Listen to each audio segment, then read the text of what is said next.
Glad to have in the studio with us Alfred University history professor, Dr. Gary Ostrower. Thanks for coming in. Pleasure to be here, Brian. Well, so much to talk about today. The obvious thing, we got to start out with North Korea. North Korea? What's happening in North Korea? Singapore last night, Trump and Kim Jong-un met.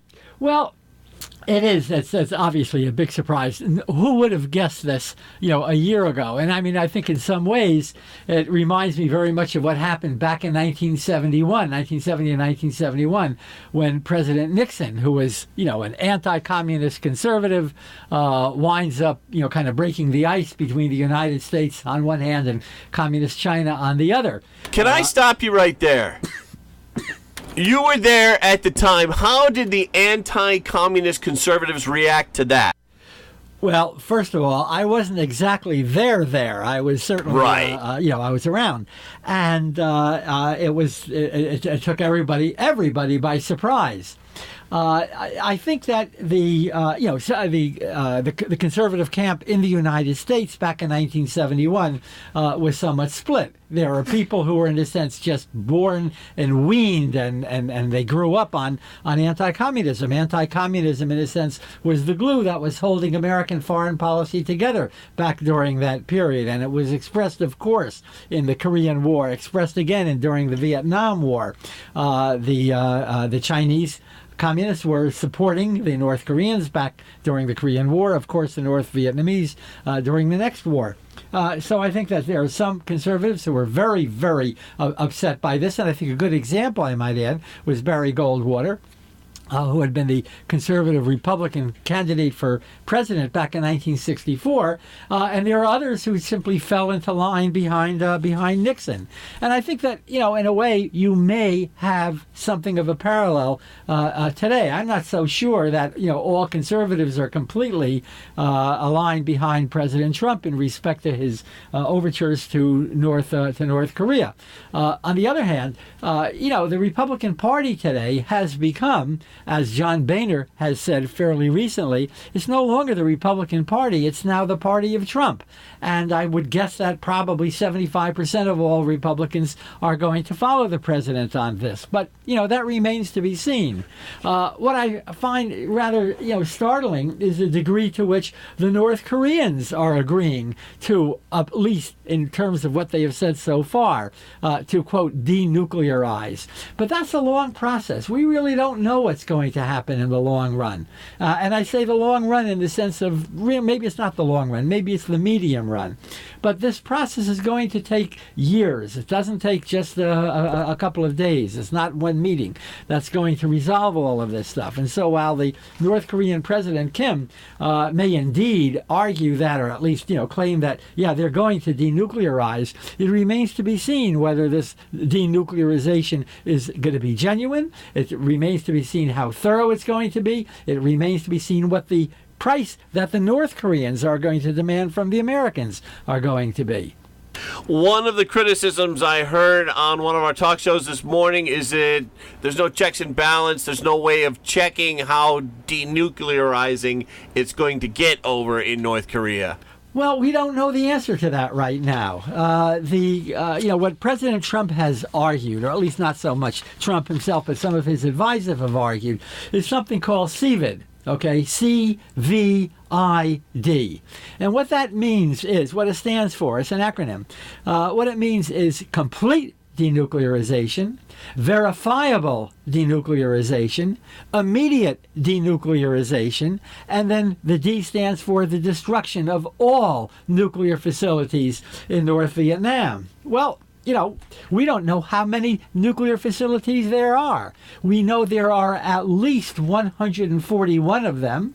There may be more, okay? And that means, can we verify these kinds of numbers? We're going to have to wait and see about that. The North Koreans have made promises in the past. They made promises back during the Clinton administration. They repeated these promises again during the administration of George W. Bush that they were going to denuclearize, and they broke every single one of these promises. We made certain concessions to them as part of that deal, and they simply didn't follow through. Will that happen again? The answer is nobody knows right now. And there's something else that has not really been said. I think, at least I've not heard this said by any of the commentators who have addressed this whole thing, and that is the degree to which the North Korean population, and not just the North Korean population, but the degree to North Korean, power structure, so to speak, other than Kim himself, is signing on to all of this. We don't know, how this is going to be received in North Korea, and it's entirely possible, although not likely, but I think it's possible that it may lead, under certain circumstances, to the removal of Kim as the president. There's a lot of paranoia. There has been a lot of paranoia in North Korea over the course of the last 60 years. Paranoia in respect to not only the intentions of the South Koreans, but even more the intentions of the Americans. You can't trust the Americans. And if that remains intact, I'm not sure that, that what we hope is going to happen will in fact occur. Do you think if there was some kind of power struggle over there, do you have any idea who would take over? Would it be someone from the Kim Jong-un family? I have no idea. I mean, there's obviously, issues within the family. You know what, of course, happened to his brother-in-law who was assassinated. We really don't know what's going to happen. What we do know is that like in the United States or just about any place else, there's not always complete agreement. It's not as if the president's word becomes, automatically accepted by other members of the community.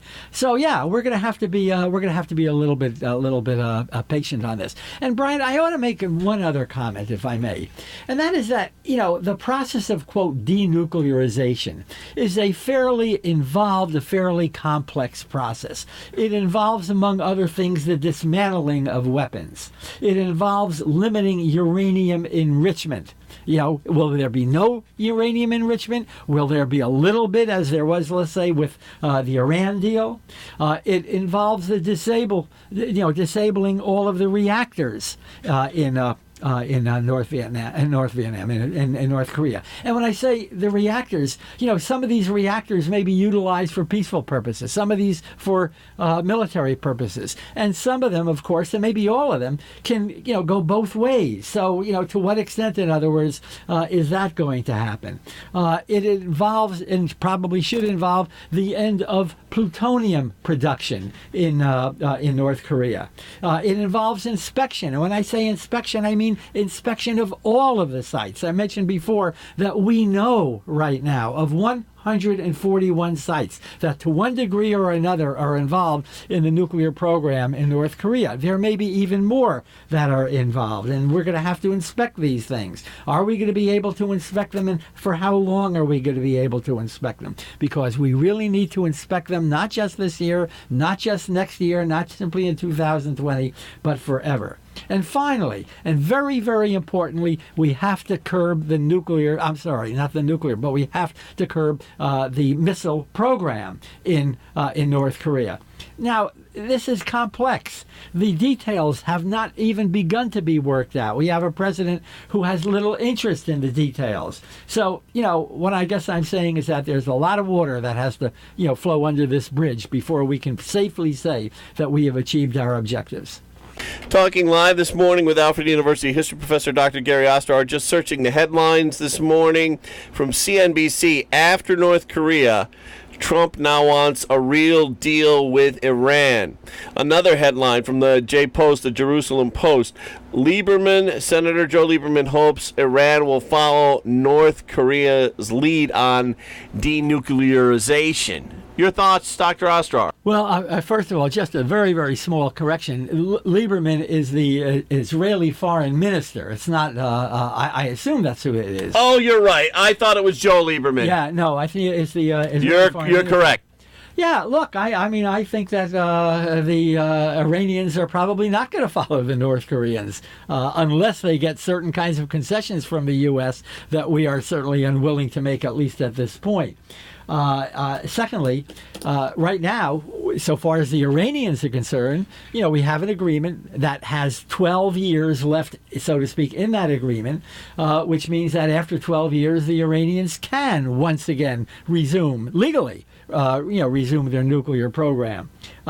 In fact, we don't have that agreement with them because we pulled out of the agreement. But many of the European countries, members of that so-called G7, are still involved with that. So, I think there are an awful lot of moving parts. We haven't begun to fully understand, the implications of this. And Brian, I would mention a couple of other things in respect to this. Not merely what the Iranians are involved in. What about the South Koreans? Where do they stand? I mean, on one hand, the president of South Korea, his name is Moon, is applauding this, but not all South Koreans are applauding this. The South Koreans do not, for good reason, trust the North Koreans. They've had their own, rather immediate experiences with the North Koreans, many of which have been rather unpleasant. And there's something else that I heard this morning, which I found almost astounding, which is that President Trump has announced that the United States is going to suspend all, quote, war games, all military exercises in South Korea, together with the South Koreans, because he claims these are, quote, provocative in respect to the North Koreans. If I understand what's happening, Trump has made a unilateral decision, in other words, a decision on his own without consulting the South Koreans. And that is typical Trump. I mean, he's going off on his own way. We saw what happened in Canada. Will Congress agree with him on that? Will Congress agree? I doubt whether Congress will agree. Well, yes. I think that most Republicans will do anything that he wants. For political reasons, I think the Republican Party right now really is, as John Boehner said, the party of Trump. But there are certainly some Republicans, and that's going to be true of people like McCain and Lindsey Graham and probably a whole bunch of others who are not willing to do this. At what point do we stop selling out our allies? At what point do we stop opposing our allies and siding with our, enemies or former enemies or adversaries, if you don't want to call them enemies? Trump's off on his own. And I think that this is a very, very dangerous game to play. And I think that, it just means that, ask yourself this. If you were a South Korean president, if you were a South Korean member of their assembly, and you heard that Trump had done this unilaterally, how would you react? Would you say, hey, wait a minute, maybe we better start talking to the Chinese? And what about the Japanese? How are they going to react when Trump makes such unilateral concessions without having consulted even with the Japanese? I think that all bets are off in the Far East at this point. Alfred University history professor Dr. Gary Ostrower is our guest. We're going to take a quick break, then check the forecast. We'll be back. Selecting a nursing home for a loved one isn't easy until you've discovered Hornell Gardens Nursing and Rehabilitation. Hornell Gardens delivers the highest level of care, compassion, and commitment with amenities and activities that will enrich body, mind, and spirit. It's a place that's close to home. Stop in for a tour of Hornell Gardens, located at 434 Monroe Avenue in Hornell, or to learn more, call 585-222-CARE or visit hurlbutcare.com. Now checking in with the weatherman, meteorologist Rob Carolyn. Hey, another nice day out there, Brian. We're off to a pretty nice start. Lots of sunshine in the forecast. There's been a little bit of cloudiness off to our south and west this morning. That kind of pushed up from Pennsylvania overnight, but it has remained to the south, and it's actually in the process of drying up. Much of the state looking at beautiful weather this morning. We had another cool start to the day with temperatures across the southern tier generally getting down to around 50. Not as cool as it was in Saranac Lake. They got to 34 this morning, but that was better than the 31 they hit yesterday morning. Nice day. We'll have lots of sunshine, a few high clouds, and a high of 80 to 85. You get a chance to get out and enjoy a little bit of the day. Sunrise this morning was at 5:33. It'll set tonight at 8:48. Some of the longest days of the year coming up over the next 2 weeks. We'll cloud up tonight. Cold front's going to lead to some showers and thunderstorms overnight. That may interrupt your sleep some. 60 to 65. Showers, thunderstorms tomorrow as the cold front moves through. They should end by late in the day. It'll be breezy and near 80. Brian, Wednesday night will clear behind the front. We'll turn a little cooler and drier with 55 to 60. And it's back to beautiful weather. Lots of sunshine Thursday, 75. In fact, we could be in for nice weather Friday and Saturday too, Brian.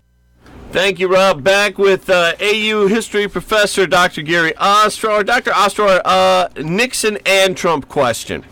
That visit in the early 70s that we talked about in segment 1 for President Nixon going to China, was that a major change from the old anti-Alger Hiss Congressman Richard Nixon, who became President Nixon there in '68? And is the same true for Trump now in terms of how his supporters view things between China and America in terms of trade and the effect of this conversation with Kim Jong-un on trade with China?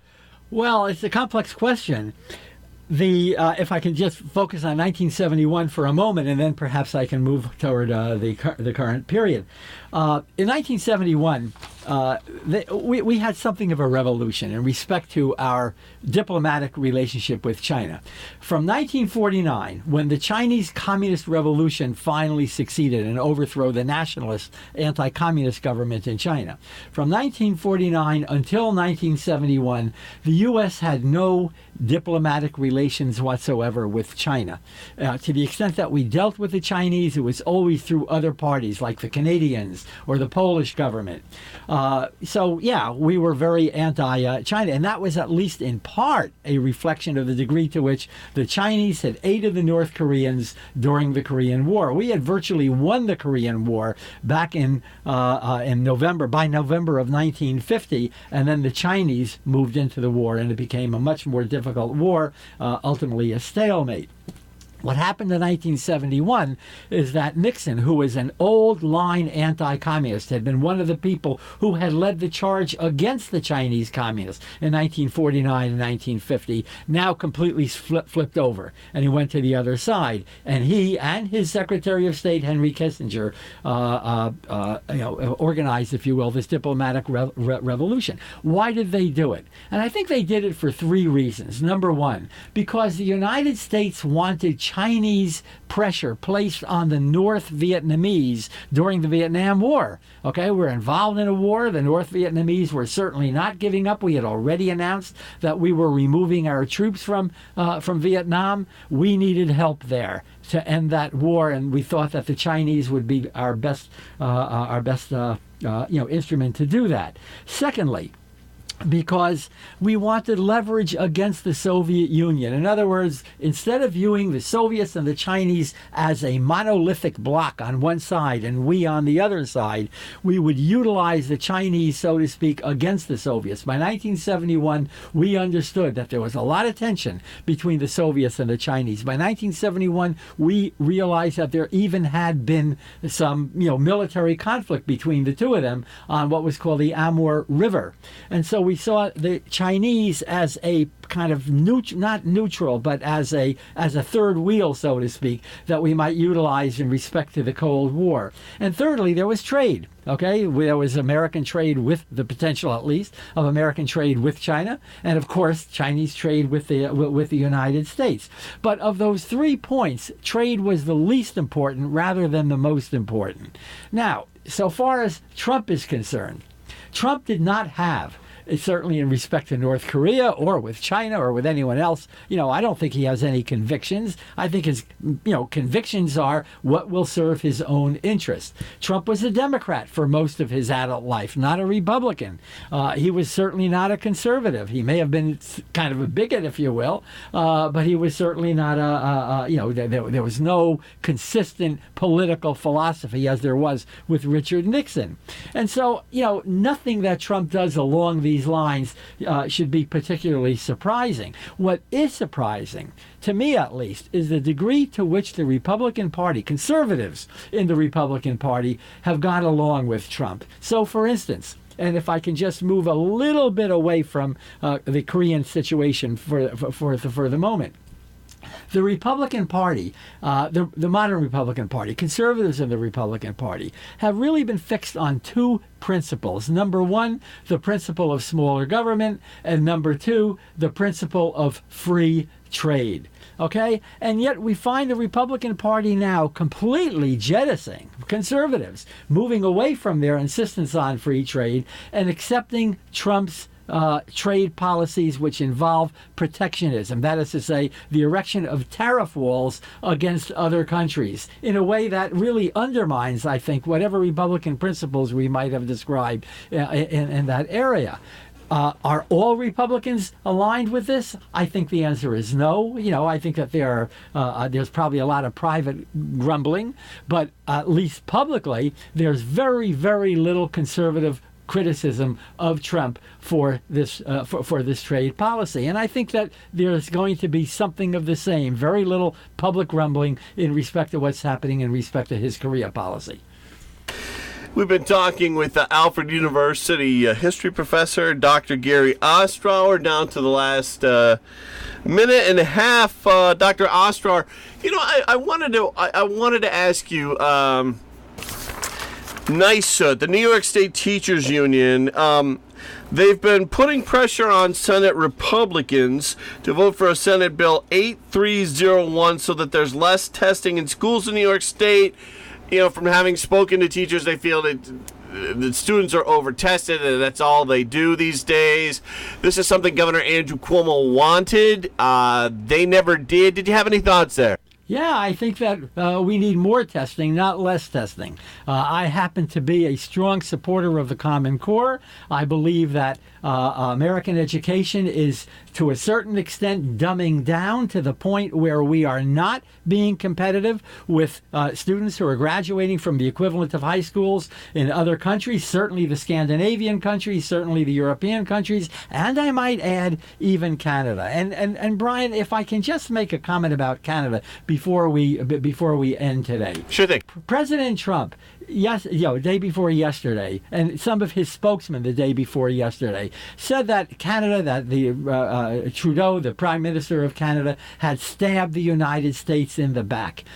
It was a startling attack on an ally. The Canadians have been with us in Iraq. The Canadian troops have died in Afghanistan. To treat your ally in the way that we are treating the Canadians right now is just astounding. The question you got to ask yourself is, will the Canadians be with us the next time that we need them? I think that there's a kind of unpredictable quality, emotional quality, impulsive quality to Trump's foreign policy, which is not, whether we're talking about North Korea or we're talking about the G7 or we're talking about Canada specifically, it's not going to serve American interests in the long run. Dr. Ostrower, as always, thanks for coming in live on a Tuesday. Thank you very much. It's AM 1480, WLEA Hornell.